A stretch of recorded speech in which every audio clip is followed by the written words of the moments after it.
And I've got to just call out straight. Simon Jordan said, he thinks that fight was a fix. The disrespect. And this is the thing about it, is this, right? What we're getting in boxing is we're getting people with voices in boxing who don't know boxing. Thank you. Right? You don't know boxing, bro. And you would not want to be in front of Anthony Joshua for Anthony Joshua to unload those shots. Anthony Joshua doesn't know how to pull punches, you know? I don't know how to put this into words for the Simon Jordan or anyone out there who don't know, who's never been punched. No matter how much money you give someone to stand still, let another man just walk up and just hit you on the chin, and that power, that velocity, you just can't do it.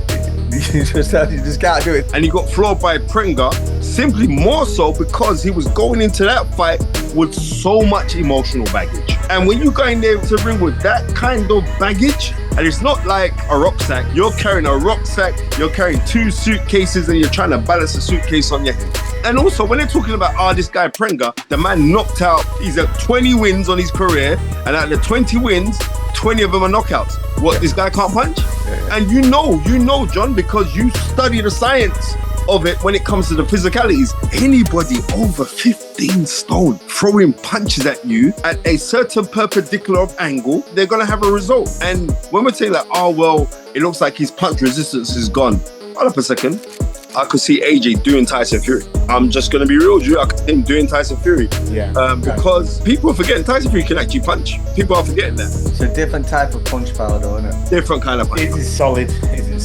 AJ punches with intent. Yeah. Timing is good as well. Tyson never really commits to his punches because he's thinking about getting out of the way. It's not like AJ's looking to go and fight a Moses Atama. He's saying, I want to fight Tyson Fury. The fight signed, let the fight happen.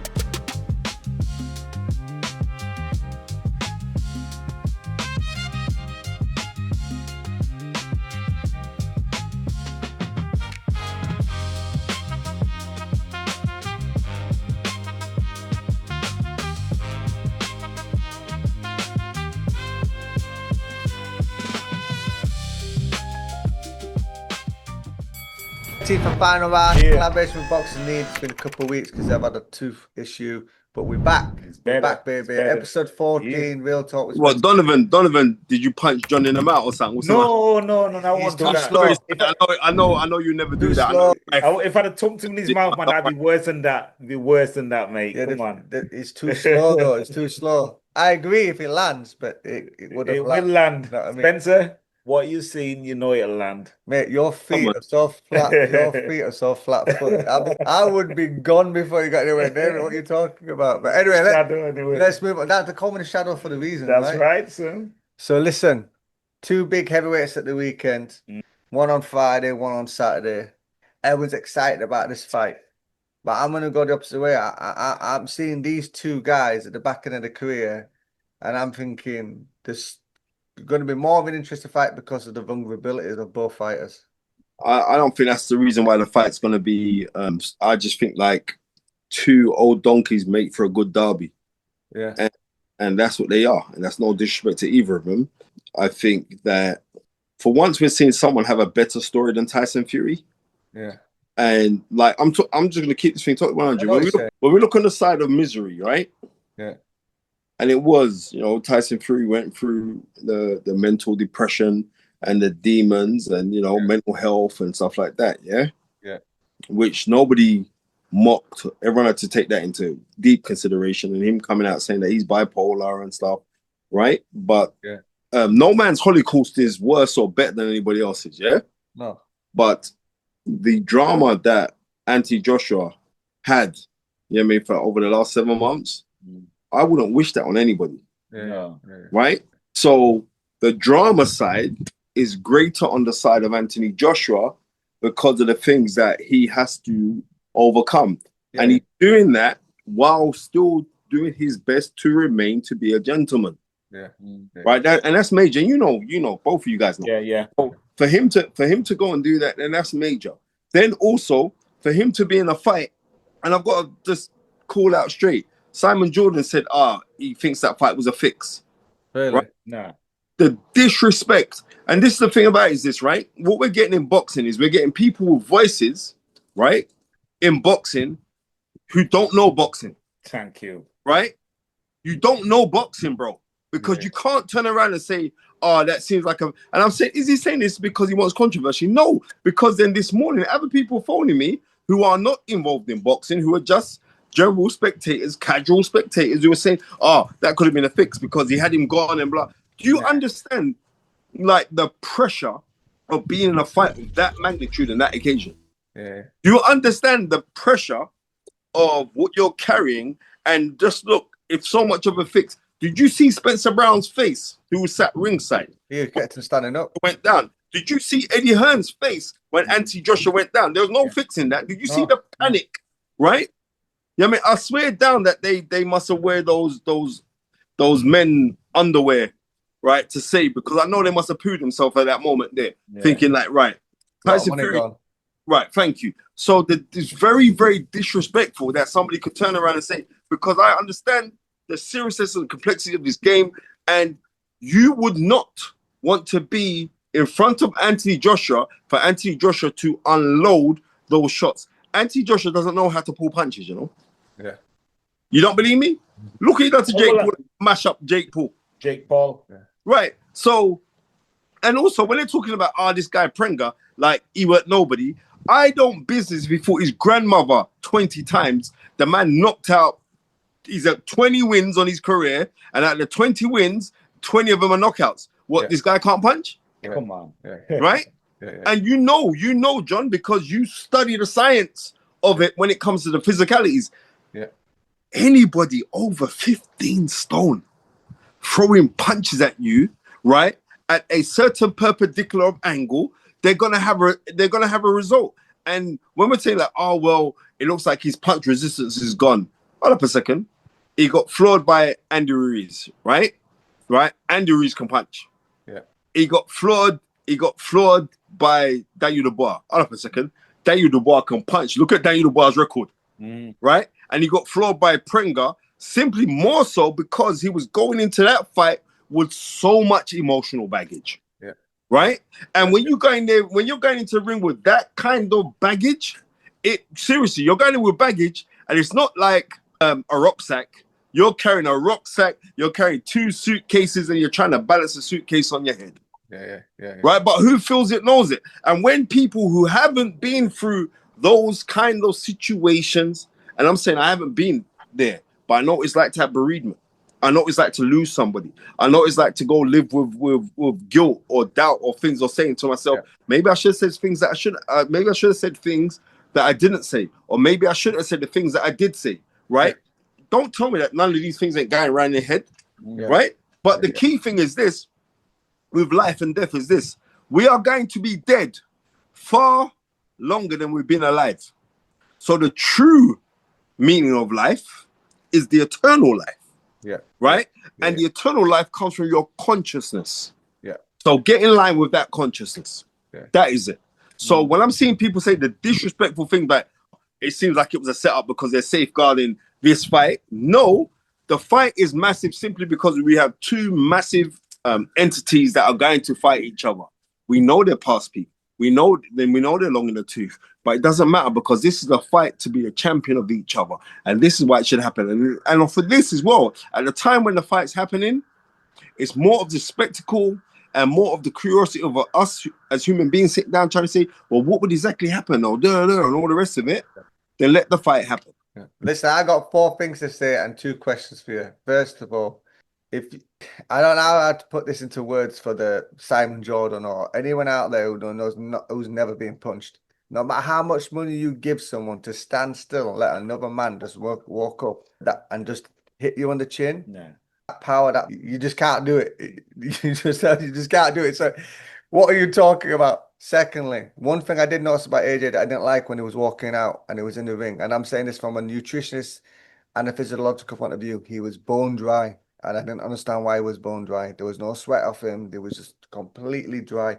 And I had a bad feeling. I'm sat there thinking, something's not right here. Like, he's not wet. It looked like he hadn't warmed up. And I knew as soon as the bell went and the way he moved, I thought he's not ready. Psychological or physical, he's not ready. What's coming? That kid jumped on him.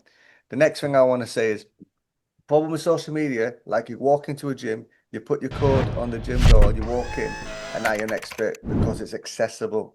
Back in the day, you went into someone else's gym, there was someone on the reception, you signed up, they showed you around, and their gym had the culture that you had to go by. The problem with social media is anyone can just access it, go on it, and all you can.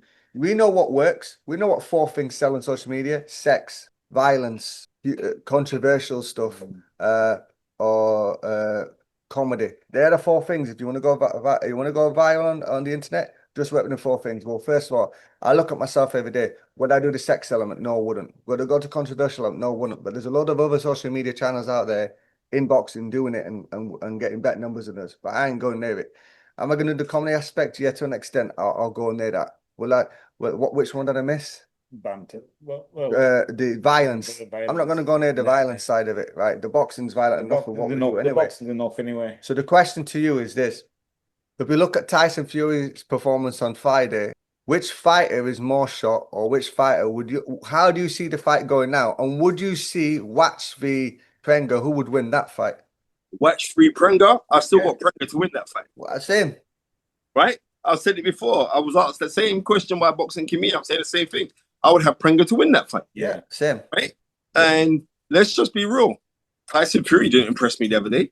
No. But then this is what you have to ask yourself is this. When have you ever seen Tyson Fury going with an also-ran opponent and look good against? He never looks good against them. Yeah. Right? Never. But let's also be real that Tyson Fury's at the tail end of his career, and so is Anthony Joshua. Yeah. Right? But regardless of that, and let's also be real, Tyson Fury is not bigger than Anthony Joshua. No. Right? He's not bigger than Anthony Joshua. Before I think, yeah, man, he's not. He's not. You mean size and weight? No, I'm talking about in gravitas. Right. Anthony Joshua's on another level. He's a bigger star. He's a bigger star. He's a way bigger star. Yeah, and I'm just calling. That's no disrespect because I got a lot of love. He is. Right. I got a lot of love for their crew. I like how they. But sorry, he's not. Anthony Joshua's the biggest star. Yeah, he is. Yeah. Just call it as it is. Anthony Joshua is the biggest. And let me tell you this. You see when that brother retires, yeah, he's going to be dearly missed, right? Because of the things that Anthony Joshua has done for the sport, how he's drawn people into the sport, how he's made other people on the outside, on the peripherals of the sport, earn money, right? And raise their profile. Anthony Joshua has been a godsend to British boxing over the last decade, right? Let's call it as it is. Longer than a decade, mate. Right, I know, but I'm saying, if we go on the time of him collecting up the world title from the Klitschko fight. 2016, yeah. Right. That's when he was like, gone. Let's be real. Yeah. Can I say something? You know what touched me yesterday when I was watching the Anthony Joshua after the fight? You need to celebrate after his win, to big him up. The person who interviewed him, not saying a name, he asked him about just say Addy. About his friends and everything. And you see how Anthony Joshua took it. He went quiet for a while. He couldn't talk about it. Couldn't talk. I could see it by AJ. Where AJ was looking at Addy, it was like, leave it alone. But Addy won't get that. Yeah. Nah, but and I hear that. I commend Addy for not pushing it. I thought that was very, because it's not what you say, but it's how you say it. Yeah. Obviously, people wanted to know, and I thought it was a compassionate side of Addy when Addy asked that question. So fair play. He said it the right way. Yeah, I believe he said it the right way. Yeah. And I know AJ didn't want to go there, right? He didn't. But you can't say that you don't want to go there when your Sinner and Lat's their name. Yeah, I mean, my brother's keepers on the ring mat on the ring canvas. Yeah. It's going to be a bit kind of difficult to avoid because you paid homage to them yourself, right? Yeah. But I give Addy a lot of credit for how he asked that question, because then he knew when to leave it alone. Yeah, I see other people in that position now, and they'd be panning for it, or do you know what I mean? And that wasn't. And I thought that was very, very professional of Addy, and I give him all the. I actually phoned Addy and said I liked how you answered that question. He sent me a message back as well, so big up Addy for that one. At the end of the day, Addy's there. And there's millions of people want to ask that question. Yeah. Addy's there to ask the question.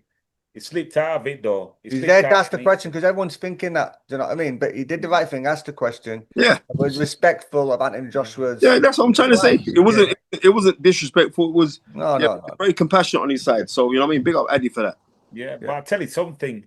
The way he fought and the way he overcome, the way he put the combinations together. Because I know he was practicing that in the gym, that combination, that. Can I be totally honest with Go on you? then. I'm a massive fan of AJ. Yeah. That shot was we're just a small perfect. channel. We're just a small channel support, but AJ won't see this. But if he does see this, he does see this, right? Hey, let me finish. Yeah. The right hands, he's got to stop, drop. No, he's got. Listen, go on. He's got to stop dropping that right hand when he follows through, because that's how Daniel Dubois got him. Because when he extends that right hand, he connects it and drops downwards on it, and if he misses, you get counter punch. It's the exact same shot Dubois knocked him out. Sometimes he does this, bam, and brings it back. No, he don't. Why he do you do that? drops through, and then the shot goes downwards, leaving his chin right up in the air. And that's how. You know what? He's been a professional boxer now for what? What's it been? 13 years? In 2012, he won the Olympics, and in 2014, he turned pro. Was it 2014 he turned pro? Yeah, 2 years after. I was watching something last night actually. 2014. Okay. Then he won the world title in 2016. Then he fought Klitschko in 2017. Right. So I'm saying is this: it's like we've got to stop turning around and saying, well, Anthony Joshua, he's still a novice, or he's still this, or he's still, because he hasn't grown up like how we grew up in the game. It's different, yeah. But even though we grew up in the game, we didn't accomplish what he accomplished. So he's done something. That's true. And also, I want people to realize that Anthony Joshua's clocked the game. So there's a lot of negativity being spilled. There's a lot of negativity being spilled towards this young man, and it actually comes from jealousy, because like you have to rate what he's done, bro. I'm just gonna be real. And the reason why I'm saying you have to rate, because I was at Lat Silla's funeral. I went to the funeral, and there was talk that Anthony Joshua may not want to go because he doesn't want to take the attention away from what it is for, but he's going to pay his respect. And everybody who was inside the mosque was very, very respectful that he was there, right? And you get some little gas boys in there, but that's another story for another day, because everyone's whipping out their phones and blah, blah, blah. I didn't do none of that shit. I went to go pay my respects, right? And we had a brief conversation then on that day, and he said, yeah, I'm going to holler you and all the rest of it, right? And I'm saying, like, I don't know what he has gone through to witness that. I don't know what you're going through psychologically. I don't know. But what I can do is say that I have to wish you nothing but the best. You know what I mean? I saw him, last time I saw him was at the Wilder Chisora fight, right? It was in the back room together. It was me, him, to tell a lie, it was me, him, and Eddie Hearn, right? And then Eddie Hearn jumped off and went off, and me and him had a nice talk, literally about life. That's all it was. Do you know what I mean? And I always say this, that people only die when you forget them. I don't think you're going to forget your brothers. You know what I mean? That's strong. They've only gone in the physical, but not in the spiritual. So you have to hold on to the spiritual likeness. But back to boxing. Yeah. I could see AJ doing Tyson Fury. No, I can now. I can now. I'm just going to be real, Drew. I could see him doing Tyson Fury. Because the knockdowns, and when he went down, he's like, oh, but you went down. People are forgetting Tyson Fury can actually punch, right? People are forgetting that, right? But it's a different type of punch power, though, isn't it? Different kind of punch. Is it solid? Is it solid? I mean, good. AJ punches with intent. Yeah, timing is good as well. Tyson never really commits to his punches because he's thinking about getting out of the way. I've seen men who I greatly respect, like Duke McKenzie, say, "Look, AJ, call it a day now." Right? Yeah. I respect Duke McKenzie. I was at Duke McKenzie's first world title fight. When he fought Rodolfo Borjo, right? Respect Duke McKenzie, a legendary fighter as well. And his parents are from Clarendon, Jamaica, the same place where my parents are from, right? Yeah. But no, he shouldn't retire. You know what I mean? Because it's not like AJ's looking to go and fight a Moses Atama or a Ajit Kabayel or any of those guys. Yeah. He's saying, I want to fight Tyson Fury, right? The fight signed, let the fight happen, right? Eddie's not happy if it gets announced in America, though, is he? Well, the thing about it is this. Listen to me, Eddie. I'm going to be real. If the fight happened in America, that would be for the benefit of Tyson Fury. Yeah. Right? Because if the fight happens here, I guarantee you that the majority of the consensus of support will be on Anthony Joshua's side. Yeah. Yeah. If it's in America, it'll have level playing field. Yeah. That's how I see it. Yeah. Do you think it will be in England then? I don't know. you know what I mean? I don't know. I don't know. Big place for it. It'd be Wembley, The wouldn't it? one thing I do like about Eddie Hearn and Anthony Joshua's relationship is more than just boxing. You can see that. You know what? It has to be because both have transformed each other's lives. Yeah. Right? Say whatever you want to say about Eddie, yeah? Say whatever you want to say about Eddie Hearn. Eddie Hearn literally feels for Anthony Joshua. Yeah, I know. Right? And I'm going to be real with you. It's been many years that I was very dubious of Eddie Hearn. I'm going to be real. Yeah, you're a promoter. But when it comes to Anthony Joshua, yeah. No. You know what I mean? Different. Everybody else, yeah. But Anthony Joshua, no. Deep relationship. Yeah, he's the one who opened the door for Eddie. Yeah. He opened the door in many different ways, didn't he, really? No, he didn't. The person that opened the doors for Eddie Hearn Carl Falk. pardon me? Carl Falk was the first, right? No, it wasn't. No, it wasn't. Go on. It wasn't. The person that opened the doors for Eddie Hearn was Audley Harrison. Yeah, but not to that level, though. No. He opened the door for Eddie Hearn. Started him off. Yeah. Right, he's the one that opened the door for him. Eddie Hearn, who's Eddie Hearn? He must open the door for Eddie Hearn and let Eddie Hearn go through the door. He was the one that did it. So put some respect on Audley Harrison's name. Audley Harrison was the one that busted. Eddie Hearn didn't know how the pay-per-view system and mechanism worked. It was Audley Harrison that brought him into the Sky Studios. It was Audley Harrison that said, okay, then you represent me when I'm up to fight David Heath. Audley Harrison should get propped. As a matter of fact, every month, Eddie Hearn should give Audley Harrison a check. How about that one? That. Audley would like that. Yeah. He should give him a check. He'll never do it because you know what Eddie's about. But I'm saying he should give him a check. We were talking Audley for the first time recently, actually, at the Atama fight. He was trying to get out of the venue and he was like getting mobbed by people. So we told him, go that way, get through the exit door and go out that way. We had to remember. He was shocked, you know, because he touches and I thought, hey, what was that? Yeah. I had to look good. I said, it looked different, man. Yeah. Audley Harrison, good people, man. Yeah, I wish him nothing but the best. I mean, nothing but the best. All right, gentlemen. Listen, we're going to check out. Last one first, though. Spencer, are you happy about Spence retiring? 1,000,000%. It's not there. You can see it in him. It's not there. If you've been away from the sport for 1,000 days, right? That's 3 years. Been away from sport 1,000 days, and you were never really overly technical genius in the things that you was doing, right? But you were very well schooled, and you can see like when you're that second out is reverberations on your career, and not only that, but you could see like his timing was out. But I noticed that like he was doing some shadow boxing and he didn't look right to me when he was doing the shadow boxing. Everybody, no, but he looked sharp. I said, doesn't he? He looks like an old man. You know what he's seeing, right? Yeah, but to me, I was speaking to some of the young kids at the Charnwood Boxing Club. I like going down there because them young kids like to tell me their angles on it. I like to listen to these young kids. And I was like, no, I don't think Errol Spence looks good. And when it comes to Errol Spence, let's be realistic. What's caught up with Errol Spence is his lifestyle, right? I'm just gonna be real because everybody knows that he had a drink problem. Say don't drink no more, but he's had a drink problem. And praise be to God that if that's the case, then so be it. But what we need to remember is this: it's not about being a champion holding a belt around your waist. Yeah. It's about championing life, how you are with your family, how you are with your children, how you are. If you've done that, you clock the game, you won. Yeah, man. You know what I mean? Some of us are still fighting. Some of us are still in the contender ranks to reach up to the level to become a champion when it comes to this thing of life. And money is not happiness, right? Money is just a byproduct. It just, as Benedict would say, money gives you the independence to do what you want to do, but don't make you happy. Exactly. Right, exactly. And that is a very, very profound statement. You know, and off of the back of that, I'm saying I'm glad that he has retired. There is nothing left in him, to tell you the honest truth, at all. There's nothing. There's nothing left in him. And me personally, maybe they could have pulled him out from about round 8. Maybe they could have pulled him out. Maybe they could have. But, you know, I'm not in Ronnie Shaw's position. He's far more been around the block far longer than I have. So, but me personally, I would have pulled him out. Can Kotzadu carry on? Like, in this game now, can he carry on or should he retire as well? No. Listen, there's fights there fresh. Right, there's fights there for him. There are fights there. Josh Kelly just had a good win yesterday, even though he got busted out badly, right? Yeah. That could be a potential fight for him. I don't think that Josh Kelly should fight Boots. That was... Not in that performance, no. No, Boots is all wrong for him, right? I'm just being real. Boots is all wrong for him. And I ain't knocking Josh Kelly because Josh Kelly is one of my guys. Josh Kelly, right?